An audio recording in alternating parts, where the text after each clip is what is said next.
those common ones that actually we must learn. Like for example, if the rider does this, the leader does this, he is showing that there is a hazard. So this does not tell you what hazard it is, but there is actually a hazard.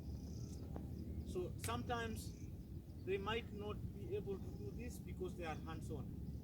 So if they choose to show you the position of the hazard, then they will drag out their leg. If the guy does this, his leg, and just points out like that, so there is a hazard on that side. And what's most commonly that hazard is showing, it could be a car that has stopped, it could be a pothole. If you're doing staggering information, then if you are on that wing, then you're straight into that hazard. He shows like that and you're here, so it's right in you. So he's telling you, please avoid that place. If he does this, then it means the hazard is this side. It could be a pothole, could be a stone, could be debris, could be anything. Sawa. Even a pool of water. So those are the common hazards that we might find on the road. So the other sign would be if they wish to show indication. Sometimes on the bike you're not sure if your indicators are working, so you want to support your indicators. And if they lift hand, they have like they do their hand like that, and want to show that they're turning left, so they lift their hand up and they'll show that they're turning left, they're turning left, they're turning left. So if he does this 3 times, then you know we're turning left. If you're turning right, so he will again lift his left hand up, and then he will cross the hand over the head, and he will point to the right side, and this means actually you're turning to the right. So the leader does that and points to the right side. Why is staggered formation the most preferred? You know why?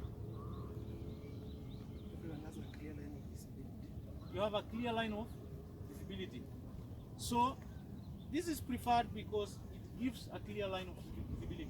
And if we start argument, I will lose the argument. Everybody will say that is the best and that is what we opt to use. But we say no. We are not here to teach you basic riding. We are advanced rider training. Why are we relevant? There is a way that we think about things that makes us relevant. So sometime I will talk about something that looks like, okay, that is really awkward. But let me tell you, there is a way you think about things, the way that you perceive, the way that things happen, the way that's common. But these ways that are common are the ways that have killed us. So we have to start thinking differently, perceiving things differently, the way they cannot be seen directly, to be safer from those. I don't even know what the Kenyan rule is. I don't even care. I don't even want it. I don't even know it. I don't even think. I am an instructor for so many years in this country. I don't even think it is there. And if it was there, see, all of you went to driving school. So you should have said something common. Why didn't you say something common? Because I know it's not there. So let me tell you what we use as advanced riders. Sasawa. It's very simple. There's something we call SSDI. So this is a rule. This rule has been made into a philosophy. It stands in for the following distances. It will save you. Don't think about meters because you cannot justify. Tony, that is the distance you said, and it's true, that's the distance you usually keep. But these are just 4 meters. You cannot justify. How can you know that this is 70 meters when you're following someone and you're not out of your car to measure? How do you know? You cannot justify. So we do not say following distance in distance. We say in time. It's more realistic when you say it in time. And what is the time? We say at least 2 seconds. 3 seconds was a bit exaggerated, but at least 2 seconds. And what is 2 seconds? So how do you know it is 2 seconds? It's very easy. You pick an obstacle. This is done. We just give this. But for you, I know you don't need this. But for those who are starting, you need it.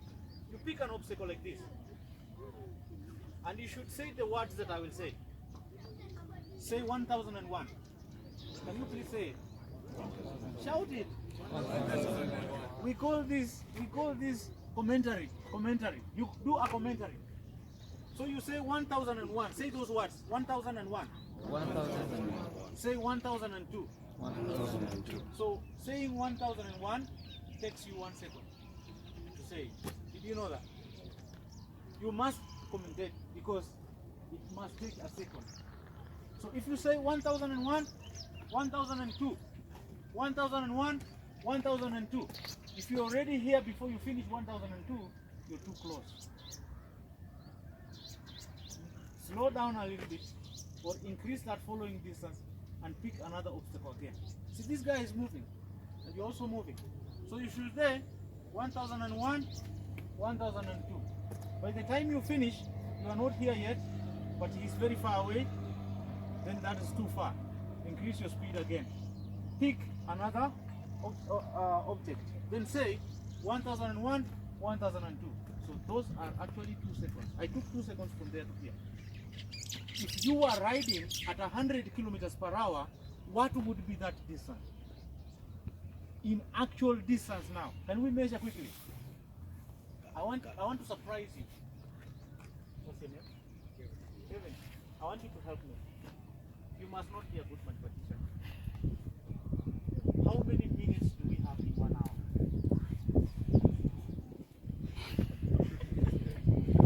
Minutes. 60 minutes in 1 hour. How many meters do we have in 1 kilometer? 1,000. Thank you very much. When we see the gauge of the car or the bike reading 100, what does that mean? Showing 100. What does it mean? You are moving 100 kilometers in 1 hour. So that means actually when we start counting, by the time 60 minutes end, you will be 100 kilometers away, right? What is that in seconds and meters? Because we don't crash in hours. We don't even crash in minutes. We crash in seconds and microseconds. So we should know what we're covering so that we know if we are traveling safely or dangerously. Sindio, we don't crash in hundreds of meters, we crash in just 1 or 2 meters. Sindio. So we should do that math. Who has ever thought about doing it? Do you really need a teacher to do this? You should have done this already. So you start seeing your vulnerability now? Can't you see it? Okay. 1,000 meters, 60 minutes. So divide. So let's do this. Let's find out how many seconds are in 1 hour. If you do that quickly, you will find it's 3,600 seconds in 1 hour. And 100 kilometers has how many meters in it? It's 100 times 1,000. So you actually travel 100,000 meters in 3,600 seconds. Sindio? So how many meters do you cover per second? 7. Okay. Come here again.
fail, so I don't need it. I only use the rear. Please, so that it's not like it's a one-man show, so that the skills I'm giving you are actually common out there. Why do we think the front brakes are better than the rear brakes during braking? The first thing, when you brake the front, you notice the bike goes like that. That gives you extra traction. So like when you're walking, let's say you're walking on a slippery surface, yeah? When you slide, what's the first thing you do with the legs? You put more pressure on that leg and sliding. So it's the same principle applies. Riding a bike is just like walking, right? So when you're sliding this side, you do not put pressure on this side. You put pressure on this side, this side. It's the same thing. So like when you're braking, so let's say you are braking with the rear brakes. What happens? You're putting pressure. So will you stop or will you go down? You have more handling when you put pressure on the side you slide. So you never ride going backwards, right? You're always riding going forward. So that means your front is what? Is where you have Thank you very much. We just needed that evidence that actually front brakes during braking work better than rear brakes. And one he has explained very clearly that you can resist the force from the forward side if the force is forward. So the forward force is resisted by backwards force. The forward force is resisted by backwards force. So what is the backwards force? This tire is resisting the backwards force. What is this forward force? To start with, there are three objects that move when you ride. The first object that moves is these tires, which rotate like that. When these tires rotate, they produce a force we call centrifugal force. The centrifugal force always works against gravity. If you ask me to stand this going down here, I can't stand it. I cannot be a magician. I can't stand it.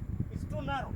But if you give me a gift right now, I will stand this coin for a few seconds. How do I stand it for a few seconds? Only. Because when you rotate this tire on the ground, it will never rotate in one place. So it will displace itself. So displacement more and more gives us inertia. So inertia kicks in on the body. The tires never cause inertia. Tires cause centrifugal force, but the body causes inertia. There is another object that's moving on this bike. That's the rider. Sitting on the bike and traveling with the bike. So this is also an object moving. Where do we have the brakes fixed? Do we have the brakes on the rider? Do we have the brakes on the chassis? The brakes are fixed on the tires. So when we brake, what do we stop? We stop the tires, we don't stop the chassis, and we don't stop the rider. So there's this inertia. If you're doing 100 kilometers per hour, the inertia of the rider alone could be 1 ton or half a ton. If it is Oyaya, it's half a ton. If it's me, it's 200 kilos. Thank you, sir. What about the bike itself? This bike is 230 kilos. At 100 kilometers per hour, this could be 1 ton. 1 ton plus half a ton, that's 1.5 ton. You need a lot of pressure to stop this weight. Unfortunately, this weight cannot be stopped. It has to be taken somewhere. So something has to bite that weight. Otherwise,